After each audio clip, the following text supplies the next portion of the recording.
Hello everyone, this is Aparajita from evidyarthi.in और आज हम करने वाले हैं सिविक्स बुक से चैप्टर नंबर 9 पब्लिक फैसिलिटीज के एमसीक्यू। तो भाई एमसीक्यू की जर्नी पे चल पड़ते हैं। सबसे पहले आपको evidyarthi.in की वेबसाइट पे आ जाना है। उसके बाद मेन बटन करके एक आइकन पॉपअप हो रहा होगा, उस पर आप जब क्लिक कर देंगे तो बहुत सारे आइकन खुलेंगे। देन स्कूल्स पे जाएंगे तो आपको कौन सी क्लास का करना है भाई, हमें तो करना है अभी सिविक्स का। तो सिविक्स पे क्लिक करने के बाद हम पहुंच जाएंगे ये तो क्वेश्चन आंसर है। सिविक्स से रिलेटेड आपको सारी चीजें मिल जाएंगी, सिविक्स क्लास 8 से रिलेटेड, राइट। सो हम एमसीक्यू पे क्लिक करेंगे तो हम एमसीक्यू पे आ गए भाई। अब एमसीक्यू का चैप्टर नंबर क्या है भाई? चैप्टर नंबर है हमारा चैप्टर नंबर 9 पब्लिक फैसिलिटीज। तो अब हम आ गए हमारे क्वेश्चन आंसर्स पे। Isn't that easy? तो अब हम स्टार्ट कर देते हैं भाई हमारे एमसीक्यू के क्वेश्चन आंसर। तो सबसे पहला क्वेश्चन है, where are Amu and Kumar travelling through? अब भैया अमू और कुमार कौन है? अब जब आप पब्लिक फैसिलिटी आपका जो चैप्टर नंबर 9 है, जैसे बुक खोलेंगे तो एक थोड़ा सा डस्की कलर, ब्राउनिश कलर के 2 पेजेस मिले होंगे आपको बिल्कुल स्टार्टिंग में। वहां पे एक साइड में जो कॉलम है उधर अमू और कुमार 2 बच्चे थे जो चेन्नई में वाटर की फैसिलिटी कैसी चल रही है उसके बारे में वो लोग घूम घाम के पता कर रहे थे। तो बेसिकली यहाँ पे आपको मैंने पहले आंसर बता दिया, चेन्नई की बात चल रही है। ये पूरा का पूरा जो चैप्टर था वो चेन्नई के वाटर फैसिलिटी के एज एन एग्जांपल लेकर हुआ था, ठीक है। सो आंसर होगा चेन्नई। दिल्ली नहीं होगा, मुंबई भी नहीं होगा, चाइना कहां से आ गया भाई? चाइना भी नहीं होगा। So basically Chennai is the right answer. अब आ जाते हैं क्वेश्चन नंबर 2 पे, which area in Chennai faces severe water shortage?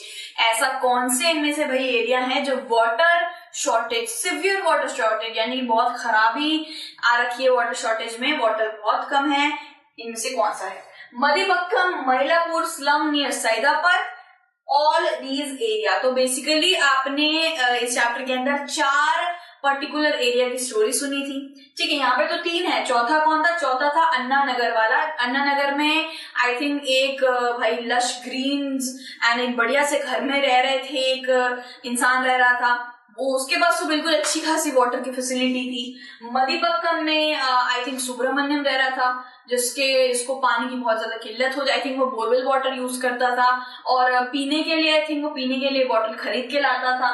महिलापुर में आई थिंक शिवा था। तो स्लम नियर सेदापत में पद्मा थी। तो बेसिकली यहाँ पे बता रखा है कि यहाँ पे सबसे ज्यादा सीवियर शॉर्टेज था वाटर का, तो ये थे वो एरिया। तो ऑल ऑफ दीज एरिया कर देंगे क्योंकि सारी एरिया में वाटर शॉर्टेज थी। क्वेश्चन नंबर 3 है, which of the following is a water related disease? Plague चूहों से फैलता है। आई फ्लू तो आंखों में वो बैक्टीरिया चला जाता है, इन्फेक्शन हो जाता है, वो आई फ्लू होता है, ठीक है। और ऑल ऑफ दीज भी नहीं होगा, तो आंसर होगा कॉलेरा। कॉलेरा एक तरीके का डायरिया इन्फेक्शन होता है जो पानी और खाने से होता है, ज्यादातर पानी से ही होता है। अगर आपने कूलर साफ नहीं करेंगे और जो पक्षी को पानी देने वाले जो भगोने होते हैं उनको साफ नहीं करेंगे तो शायद कॉलेरा होने के बहुत ज्यादा चांसेस है, क्योंकि ये कंटामिनेटेड वाटर में बैक्टीरिया डेवलपमेंट की वजह से कॉलेरा होता है। इट इज एन बॉडी का इन्फेक्शन होता है एक तरीके से, ठीक है। तो 4th क्वेश्चन है, how can we prevent water related disease? Water related disease को कैसे प्रिवेंट करा जाए? By using pond water? नहीं, पॉन्ड का, तालाब का पानी भी साफ नहीं होता है। By using clean and safe water? By using boring water? All of these. Boring water क्या होता है? अंडरग्राउंड वाटर होता है, और अंडरग्राउंड वाटर में भी अंडरग्राउंड है ना, तो गंदगी तो हो ही सकती है। तो बेसिकली क्लीन और सेफ वाटर यूज करने से ही हम डिजीजेस को भाई तड़ी पार कर सकते हैं। तो क्वेश्चन नंबर 5 है, व्हाट आर पब्लिक फैसिलिटीज? अब पब्लिक फैसिलिटी बता दूं क्या क्या होती है।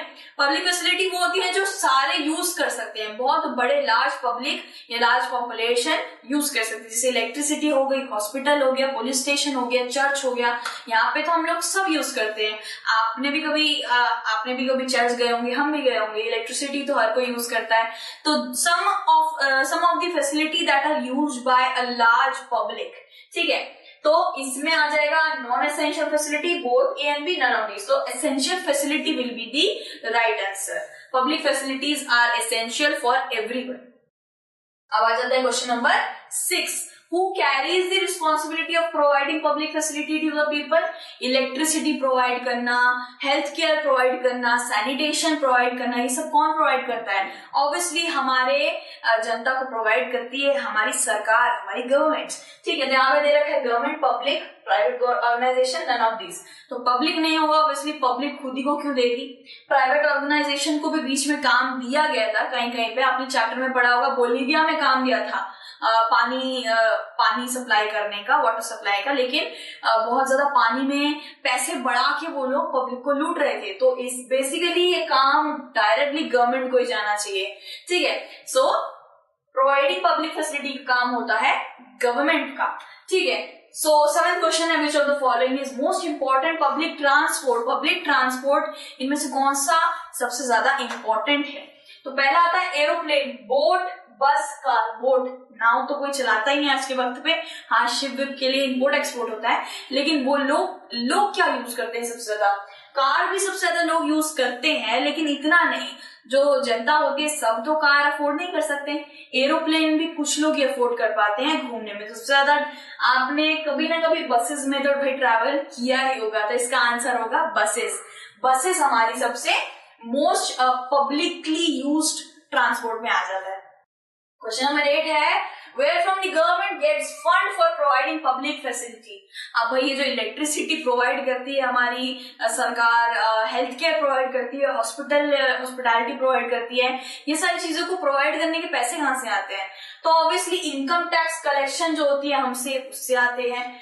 आपने देखा होगा कि अगर आप एक रुपए का हजमोला भी लेते हैं ना, तो वो 1.5 रुपए का ऐसे दिखाते हैं, उसमें 50 पैसे का तो टैक्स आ जाता है। तो हर एक जितने भी चीजें आप लेते हैं, हर चीज में टैक्स आपको देना पड़ता है। ठीक है, आपको एक छोटा सा 5 साल का बच्चा भी एक टैक्स पेयर है, डू यू नो दैट?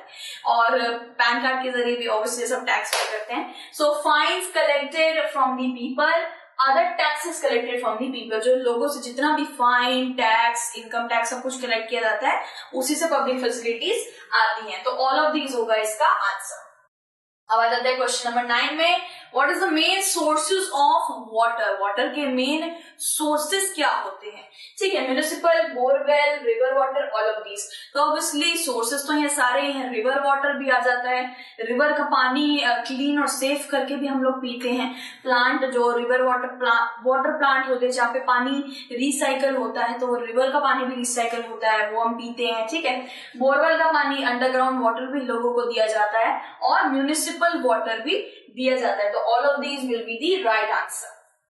अब आ जाता है क्वेश्चन नंबर 10 पे, which facility besides safe drinking water is necessary to prevent waterborne diseases?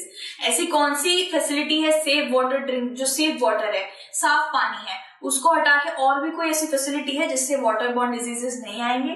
तो basically transport, road, all of these. So basically इसका आंसर होगा सैनिटेशन। अगर हम पानी को स्वच्छ रखेंगे, साफ रखेंगे, तो ऑब्वियसली पानी से कभी भी हमें कोई भी डिजीज नहीं होगा।